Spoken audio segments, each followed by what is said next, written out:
Hey guys, welcome back to my channel slash my podcast, wherever you're watching this or listening to this.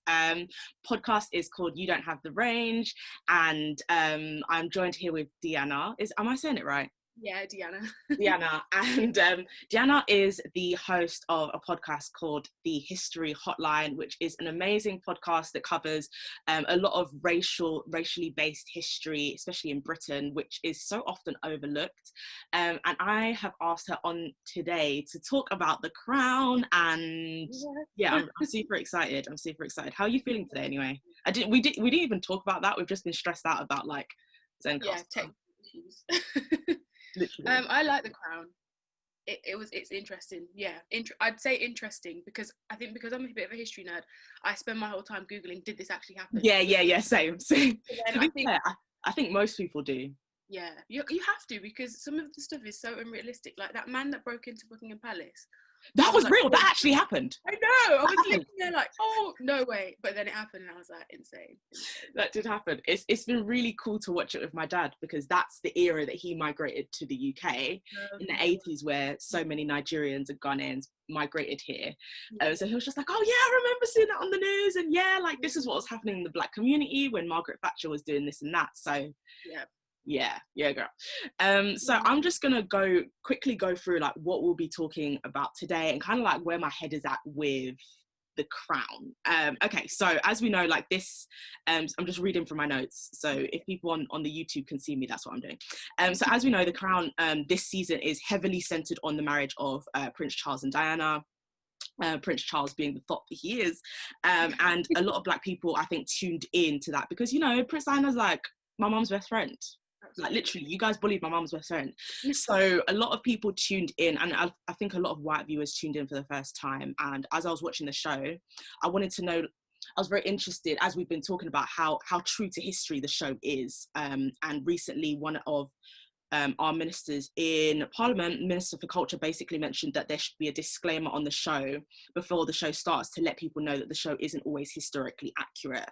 Now, the show's never actually been supported by the royal family, like ever since its inception. Like they've never really supported the show. They've never come out and said it, but insider sources have said that. And I've always found that quite odd, because the show is very sympathetic, it's very supportive of them, and it does tend to skim over a lot of the impacts that the royal family and the British government had on its colonies. Now, obviously, we've seen a few international leaders take place in the show. So President Kwame Nkrumah was in the show, but he was basically just portrayed as like just a really kind of like handsome, charming man who like has just a beautiful dance with the Queen, and that was kind of it. And a lot of his left-leaning, pro-Marx, anti-imperialist views are left out of the show.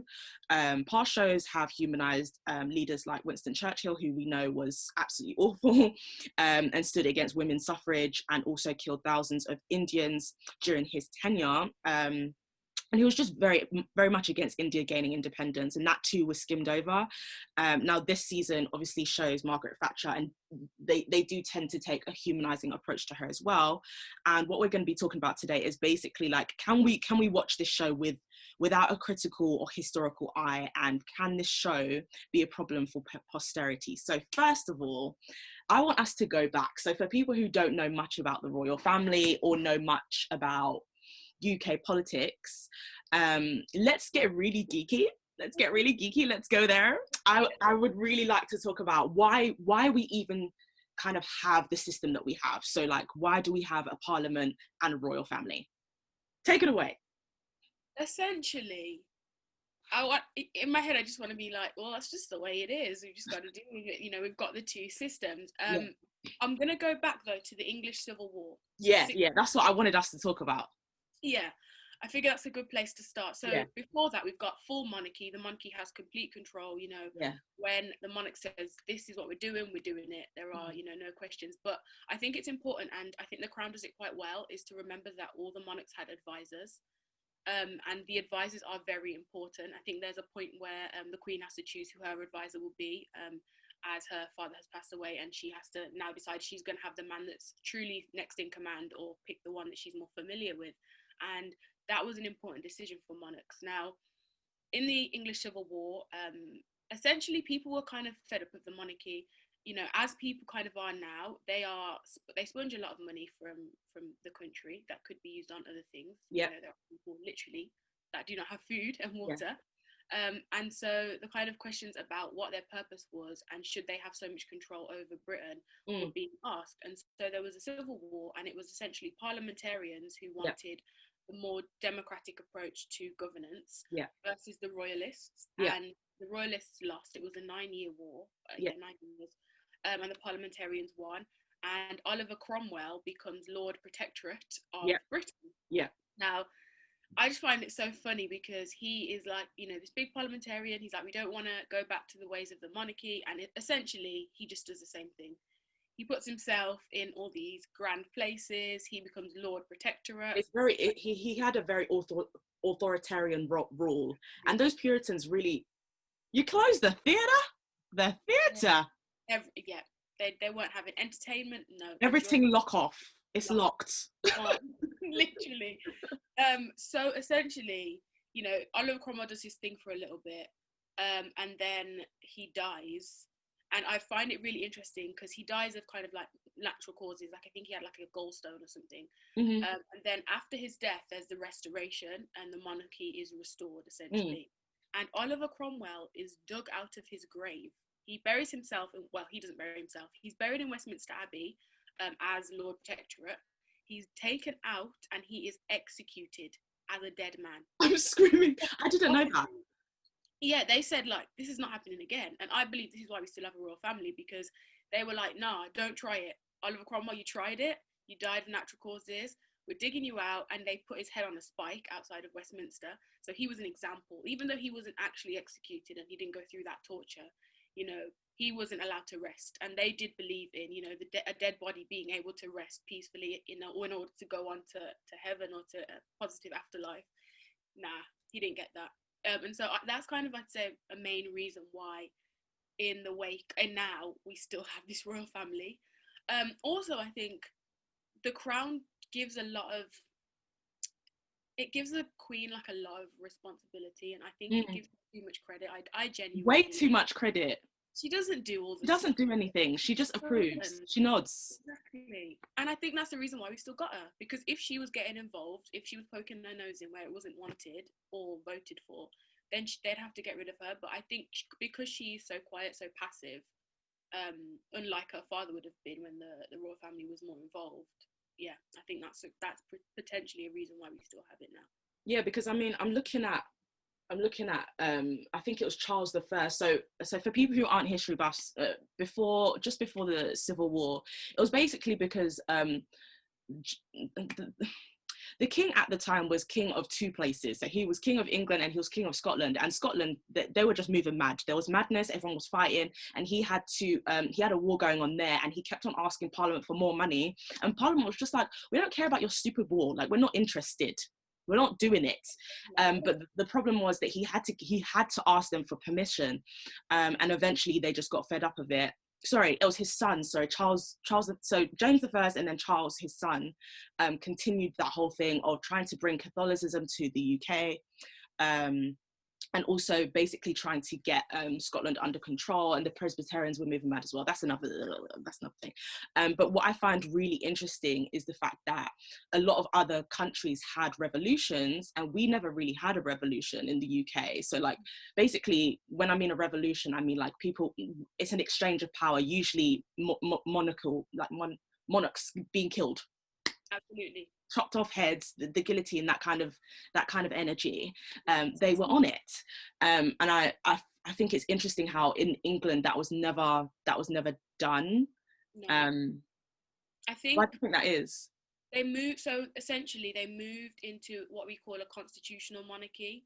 So there is a constitution, and the Queen in the crown, she's always like, it's my constitutional duty. Well, we don't actually have a constitution, but anyway. Right, but within the structure of like monarchy and Parliament, there's a set of rules for the Queen, very specific, or the monarchy, that they have to follow in regards to putting their 2 cents into what's happening in the country. And I think that doesn't give them very much control. It limits them significantly compared to the kings and queens of the past. And I think another reason why we've kept them, essentially. Why there wasn't a revolution? I think there was just so much power in the monarchy, and I think empire strengthened that greatly. And it wasn't just a case of, you know, in Britain you could have a revolution, because there's probably people in the empire across the world that would back it for the monarchs. So you have to realise that even just as a British person that might want to get rid of the monarchy, there are actually people and countrymen all over the world that put her as a head of state and are happy to have her as sovereign. That is so interesting, because I think the British Empire was the biggest modern empire of the 19th and 20th century. So obviously they did have more allies, and it really goes into the mental ramifications of an empire, like the brainwashing, the fact that these people don't look like you. Why are you willing to die to protect them? It's very insane. Like, my granddad is Jamaican, and he has a picture of the Queen in his house, Prince Charles, Diana. Yeah, Caribbeans are really on that flex. I've seen that. Yeah. And like, my mum would ask, like, because, you know, my mum started getting into reading, and we started, like, you know, getting into kind of why are these pictures there? And she'd say to my granddad, and my granddad would be like, what do you mean? Like, of course you have to have these pictures up here. Like, oh, it's the Queen, as if to say, like, we don't know that, or there's a special. Your grandfather come during the Windrush, or? Yeah, so he's of the Windrush generation. He came in 54, and then he went back to Jamaica to retire. He didn't stay. I think that maybe that's why. I think maybe if Africans came here during that generation, maybe they would have that sense of this is my culture as well. Like, this is my royal family as well. I mean, I don't believe in it, and I am a massive Republican, but yeah, I don't really subscribe to that. But I think had we had that history, definitely could be different. And I think as well, what Britain didn't manage to do in Africa that they did in the Caribbean was completely remove language. And with that, I think culture is so tied up in language. Woo! But, you know, I speak English. I don't have a home language. I mean, we can speak Patois, but it's still English. You have I think, whether that be, you know, Yoruba or whatever, there's so much culture tied into languages, which I guess we lost. And so we have to claim Britishness. Like, someone asked me what's like a traditional Jamaican wedding like, and I was like, exactly the same as a British wedding. There is no disparity there. So yeah, and even though we are technically African people of the diaspora that were brought to the Caribbean, you know, during the transatlantic slave trade, we are essentially British because they've been there for just so long. Fascinating. Okay, wow. Oh, you took us to church there. You took us to church. I'm trying. Another thing I really wanted to talk about, especially as we talk about Jamaica as a colony of Britain, I really wanted to talk about how did and do, because it's still happening, how did and do the royal family directly benefit from colonialism and imperialism, especially when we're talking about the 20th and 21st century? Because I don't want to, like, history buffs, like, we tend to be like, okay, like Queen Victoria and all, okay, but how present day, how do they directly benefit, especially in terms of wealth, from the colonies? Well, essentially, I would say primarily, and it's the easiest one to kind of just talk about, but natural resources in especially the continent of Africa are just being absolutely exploited, like, by the British people. And I think now it's not necessarily the monarchy and the crown, but it's British companies that were set up on the back of transatlantic slavery, on the back of the finances of the Industrial Revolution, which was funded by the transatlantic slave trade, which they don't tell you, and also the natural resources across the world, not just Africa, obviously in Asia as well, because Britain had colonies essentially everywhere. And so even now, where all these countries, and I'll speak about Jamaica because I know it the best, they have independence. They gained independence in the 60s, I believe, 62. Britain still have so much control over Jamaica. The Queen is still the head of state, which obviously we can see as symbolic or actual. If Jamaica want to build a university, they must get permission. If Jamaica want to build a school, they must get permission. If they want a new hospital, they must get permission. These countries are stuck in these states of like semi-development because of their like financial ties to Britain, to the international, I think it's a monetary fund, the IMF, and just different kind of not just British imperialism, but US imperialism as well. And the wealth and the kind of financial bits of the country are tied up in all these different imperialists, and these countries just don't have the control that we would think they did after gaining independence. But at the beginning it wasn't so. Are there any last little points that you wanted to mention about the show before we wrap up? I think it might be a big point, but I'm going to say it quickly. No, please do. In from season 1 and kind of stuck with it throughout was this idea of like the divine right to rule. Like God had placed the Queen in this position, and it was her duty as sovereign to rule in this way, and everything kind of is allowed then under this divine right to rule. And essentially you're like exploiting the world's wealth, you're exploiting people, black and brown people specifically, but it was okay because she had the divine right to rule. And I thought it was very interesting, the kind of use of religion, because they're not necessarily religious people. You don't necessarily see them go to church every week or pray, but this big idea of the divine right to rule is so huge and like travels with you throughout the seasons. No, that is a great point, and it actually makes me think of slavery and one of the justifications for slavery. I'm about to go somewhere, child. Okay, so people who may not know, but there was a thing called the Valladolid debate. I don't know if you know much about this, but this is basically in Spain before the Spanish Inquisition.